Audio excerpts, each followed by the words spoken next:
ஒருவர் இந்திய தேசத்தினுடைய குடியரசு துணைத் தலைவராக பொறுப்பேற்றிருப்பது நம் ஊருக்கும் உலகெங்கும் வாழ்கின்ற தமிழ் பெருமக்களுக்கும் ஒரு மகத்தான பெருமை. அந்த பெருமையை தந்த நரேந்திர மோடி அவர்களுக்கு நம் நகரத்தின் மகத்தான தலைவர்.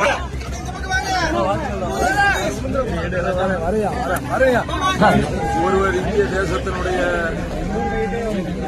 குடியரசு துணைத் தலைவராக பொறுப்பேற்றிருப்பது நம் ஊருக்கும் உலகெங்கும் வாழ்கின்ற தமிழ் பெருமக்களுக்கும் ஒரு மகத்தான பெருமை.